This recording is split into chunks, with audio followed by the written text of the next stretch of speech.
넷백업을 통해서 저희가 실제로 구축한 클라우드 백업 사례에 대해서 말씀드릴 건데요. 팀장님께서 직접 하신, 그죠? 네, 그게 제가 중요하죠. 직접 했습니다. 네. 그럼 간증하는 거네, 오늘부터. 사례를 만들다 보니까 이게 대학교 사례가 많더라고요. 네. 그러니까 대학교가 아무래도 한국 사회 전반에 이제 교육 그런 형태가 많이 바뀌고 있잖아요. 그러면서 이제 데이터 그 디지털 트랜스포메이션이 속도가 점점 그렇죠. 빠르게 바뀌고 있어요. 그리고 또 코로나 터지면서 예, 대학교가 맞습니다. 더 그냥 왜냐면 옛날에는 다 학교 가서 수업 듣던데 다 원격으로 접속하니까 맞습니다. 그 클라우드를 잘 애자일하고 확장 수 있게 하려면 클라우드를 많이 이용할 수밖에 예, 없을 것 맞습니다. 같아요. 그런 속도가 이제 대학가의 그런 IT 변화 흐름에 이제 편승을 했죠. 그러면서 그럼 원격 수업이 많아지면서 클라우드를 이제 신규로 도입하거나 네. 기존에 클라우드를 사용하고 있는 고객도 그 용량을 좀 늘리는 그런 고객사들이 급증을 하고 있었어요. 그래서 이렇게 클라우드로 전환하면 뭐 괜찮죠. 서비스를 클라우드로 전환하면 괜찮은데 숙제가 이제 생기는 거죠. 클라우드의 데이터를 어떻게 보호할 것인가 라는 이제 네. 고민을 문제가 생기는 건데 아까 먼저 말씀해 주신 그 클라우드의 스냅샷이라는 기능이 있죠. 근데 이 스냅샷이라는 기능은 이 원본 데이터의 완벽한 복제본이 아니에요. 그러니까 다시 설명드리면 이 스냅은 원본 데이터에 종속되어 있는 거죠. 그렇죠. 예, 종속성이 있는 거예요. 그래서 원본 데이터의 그 특정 저장소가 문제가 생기면 스냅에도 문제가 생기고 복구할 수 없는 상황이 발생하는 거죠. 그래서 이 원본 데이터를 완벽하게 그 보호하기 위해서는 완전한 복제본이 필요한 겁니다. 그게 바로 백업이고요. 네. 그래서 저희가 이제 이 클라우드의 데이터를 어떤 방식으로 백업할지에 대해서 사례를 간단히 이제 설명드릴 겁니다. 이 첫 번째 사례입니다. 이 대학교는 기존의 온프라미스에서 그 전산실에서 시스템이 있었어요. 클라우드를 쓰지 않고 있었는데 사이버 대학교인데도 네. 전산실에서 모든 시스템이 있었어요. 네네네네. 그래서 전산실에 있는 데이터를 저 넷백업 어플라이언스를 구축해서 중요한 데이터를 이제 백업받고 있는 상황이었는데 그때 그렇게 그렇게 운영하다가 학교 총장님의 지시가 네, 총장님이 총장님께서 학사 관리 시스템을 네. 예, 요거 LMS라고 하는 네네, 학사 그렇죠. 관리 시스템을 클라우드로 이관시켜라라는 지시가 있었어요. 아. 그래서 저 네이버 클라우드에다가 그 해당 시스템을 이관시켰죠. 네. 이관시키고 이관된 데이터를 보호하기 위해서 그 클라우드 안에 별도의 백업 마스터 서버를 구축했습니다. 그리고 데이터가 저장될 또 공간이 필요하기 때문에 공간에 이제 그 클라우드 스토리지에 대해서 어디 이제 저장을 할지 고민을 했는데 그 블록 스토리지가 있고 오브젝트 스토리지가 있고 그리고 아카이브 스토리지가 있잖아요. 그렇죠. 일단 아카이브 스토리지는 이제 백업하고 복구를 할 때 요청하면 굉장히 그렇죠. 오래 걸리잖아요. 오래 걸리죠. 오래 걸려서 네. 일단 네. 배제를 했습니다.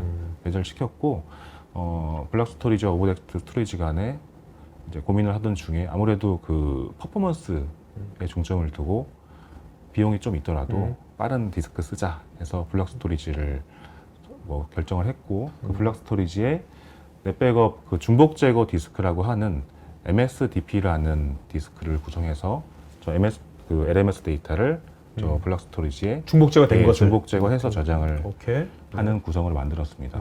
그러고 보니 원래 저 온프라미스의 넷백업 어플라이언스를 사용하고 있었잖아요. 저 장비를 어떻게 좀 효율적으로 활용할 수 없을까 고민을 하다가 저 클라우드에 있는 데이터를 저쪽으로 소산시키자. 예.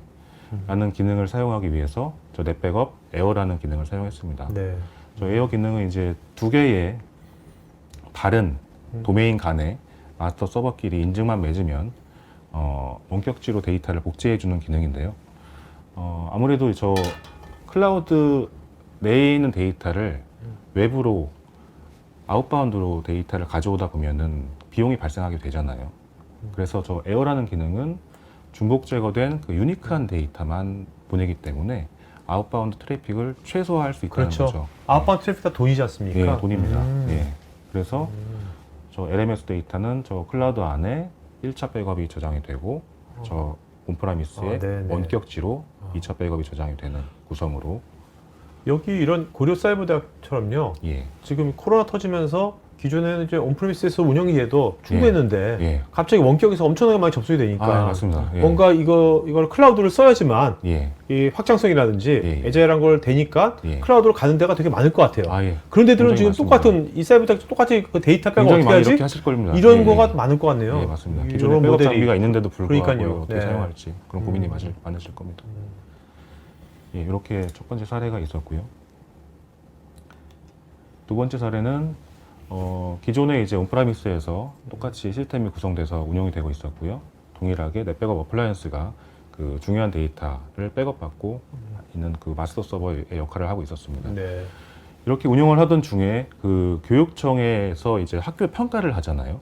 평가의 그 항목 중 하나가 뭐였냐면 데이터를 백업해서 소산시켜라 라는 거였어요. 어유 교육청이면 별걸 다 별걸 다 반습하죠. 네. 평가를 집었네. 네.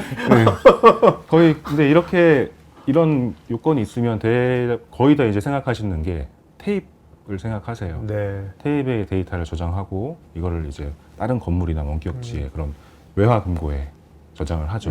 네. 거의 그런 지금도 되게 많이 그렇게 많이 하고 계세요. 근데 그러기 위해서는 테이프 장비도 또 새로 필요하고 비용이 또 네. 들어가고 뭐 몇 천만 원 비용이 또 들어가고 더군다나 이제 데이터가 백업해서 테이프까지 가는 거는 자동화해서 일어났는데 테이프 장비에서 장소까지 또 테이프를 빼서 그렇죠. 네. 테이프를 빼서 이걸 또 갖다 놓는 건 또 인력이 다 해야 되는 거예요. 번거롭죠. 그래서 저희가 굉장히 비용 효율적이고 간편하게 데이터를 어떻게 소산할지 고민하다가 저 클라우드의 오브젝트 스토리지를 이용하자 라는 방법을 세워서 네. 학교에서 이제 뭐 외산, 국산 클라우드 이제 벤더사를 이제 선택을 하려고 이제 조사를 하던 중에 저 오라클 클라우드를 선정했는데요. 제가 저 오라클 클라우드 광고는 하는 거 아니고요. 저 오라클 클라우드가 네, 네. 이제 아무래도 그 외산 제품 중에는 약간 네. 후발주자잖아요. 그렇죠. 후발주자이기 네. 때문에 저 오브젝트 스토리지를 사용하면 한 달에 10테라의 아웃바운드 트래픽을 무료로 제공하는 거예요. 네. 예. 왜냐하면 백업을 하고 이제 복구 요청이 많을 텐데 음. 복구 요청이 올 때마다 아웃바운드 트래픽이 생기니까 다 비용이잖아요. 네, 그렇죠. 예. 그거를 감안해서 굉장히 그래도 괜찮은 네. 선택이어서 오라클 클라우드로 선택을 했고요. 그러니까 딜이 좋았네. 좋은 예, 딜이었어요. 맞습니다. 예, 네. 알아보니까 그렇게 있더라고요. 네. 예. 그래서 여기서 또 이제 궁금해 하시는 게 저 오라클 클라우드에 있는 오브젝트 스토리지에 있는 저장소 오케이 좋다. 원격지로 보내는 거 좋다. 근데 만약에 이 주센터에 있는 저 어플라이언스에 문제가 생겨서 사용하지 못하면 저거 어떻게 복구하냐 하는 거죠. 네. 예, 그런 의문점이 드실 거예요. 여기 마스터가 없으니까. 예, 마스터가 없어지면. 마스터 없겠네. 왜냐면 얘가 중복 제거해서 그렇죠. 보냈는데 그렇죠. 얘가 없어지면 저거 어떻게 살릴 거냐라는 거예요. 그러니까 그럴 때를 대비해서 저 오브젝트 스토리지에 중복 제거된 데이터를 보낼 때 네. 중복 제거된 데이터와 별개로 그 중복 제거 메타데이터 정보까지 같이 보내요. 같이 네. 보내서 저 주센터에 있는 어플라이언스가 뭐 사용하지 못하는 상황이 됐을 때 재난 상황이 발생해서 새로운 이제 임시 서버를 구축해서 거기에 이제 넷백업 소프트웨어를 깔고 저 오브젝트 스토리지에 있는 메타데이터를 가져오면 그 데이터를 살릴 수 있게 되는 거예요. 네네. 그래서 그 임시 마스터 서버를 저 뭐 주센터에 놓을 수도 있고 저 클라우드 안에 놓고 그렇죠. 클라우드 안에서 이제 데이터를 또 복구할 수 있는 네네네. 그런 이제 클라우드에서 한 복구시키 더 빠르겠네. 어떻게? 예, 그게 더 빠를 수 네네, 있습니다. 그렇죠. 또 가져오는 것보다 맞아요. 아웃바운드 트래픽도 안 발생하고 그렇죠. 그렇기 때문에 뭐 그렇게 운영할 수 있고요. 그래서 이 학교는 이렇게 원격지에 대한 소산 요건을 저 클라우드 백업으로 수행한 사례라고 보시면 네. 됩니다.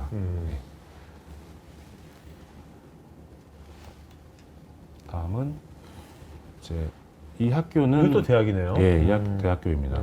이 학교는 모든 전산 시스템을 클라우드로 이관해야 되는 그런 요건이 있었습니다. 그러니까 예. 원래 다 온프레미스에 있었는데. 온프라미스 있었어요. 네네. 모든 네. 이건 뭐 백업과 약간 별개의 얘기인데. 클라우드 마이그레이션이네요. 네, 맞습니다. 별개의 얘기인데 약간 히스토리가 좀 있어요, 이게.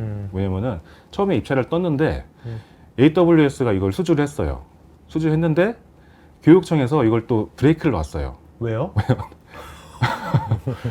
너네 국산 소프트웨어 CC 인증과 ISMS 인증된 국산 클라우드를 써라. 네네. 그래가지고 AWS가 떨어졌어요. 교육청이 그런 왜 그러냐면 네이버 클라우드가 대학교에서 많이 쓰이고 있겠네요. 네, 많이 HP가? 요즘, 네, 맞습니다. 오. 네, 그래서 다시 이제 입찰을 띄웠고 네이버와 KT가 이제 비딩을 하던 중에 네. 네이버가 이제 선정이 됐고 네이버 클라우드로 데이터를 이제 이관시켰습니다. 이관하던 중에 아무래도 백업 요건이 생기더라고요. 백업 요건이 생겨서 저희 넷백업 제품과 다른 경쟁사 제품이 서로 이제 경쟁을 하게 되었어요. 그 경쟁을 하게 되면서 그 주된 항목이 뭐였냐면, 가장 중점이 되는 항목이 뭐였냐면, 저 데이터를 가장 효율적으로 저 오브젝트 스토리지에 저장을 하라는 것이었어요. 네. 왜냐면 백업을 한 벌만 저장하는 게 아니잖아요. 그렇죠. 뭐 주기에 따라 매일 뭐 풀백업이 된다는 가정하에 뭐 일주일이면 7벌, 한 달이면 뭐 30벌, 1년이면 300벌 넘는 데이터가 여기 저장이 될 텐데 그만큼 저 오브젝트 스토리지 공간이 늘어날 테고 비용이 계속 늘어나게 되겠죠. 그런 요건에서 저희가 저 오브젝트 스토리지에 계속 앞서 말씀드린 중복 제거를 해서 저장을 하는 기술을 이용했어요. 근데 이게 중복 제거와 압축하는 방식과 차이점이 있는데, 압축하는 방식은 뭐냐면, 물론 압축을 해서 데이터를 줄일 수는 있어요. 줄일 수는 있는데, 만약에 처음에 이제 압축해서 데이터를 저장하고 나서 두 번째 압축본이 들어올 때 처음 압축본과 별개로 새로운 압축본이 그렇죠. 생기는 거예요. 그렇죠. 그러니까 백업할 때마다 계속 새로운 압축본이 생기기 때문에 백업 주기에 따라서 압축본도 계속 늘어나는 거죠. 약간 효율적이지 못하죠. 예.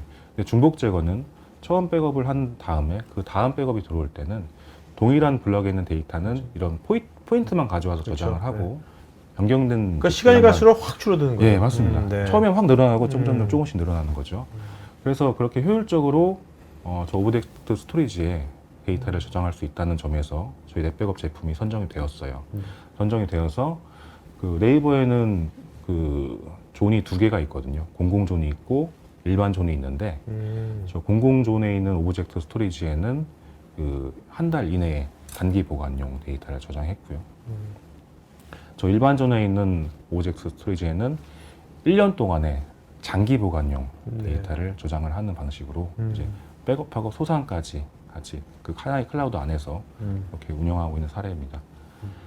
예, 이렇게 사례를 말씀드렸고요. 네. 네, 그래서 뭐 저희가 이렇게 뭐 몇 가지 근데 지금 오늘 대학교 사례를 말씀하셨지만 예. 말씀 들어보니까 예. 뭐 기업도 예. 다 유사할 것 같은데요, 보니까. 맞습니다. 방식은 네. 대략 비슷합니다. 그러니까요. 예. 어떤 기업에다 똑같이 적용할 수 있는 예. 뭐 어떤 프랙티스 같아요. 예. 오늘 말씀하신 맞습니다. 것이. 예, 맞습니다. 이 영상이 마음에 드시면 좋아요, 구독 부탁드립니다.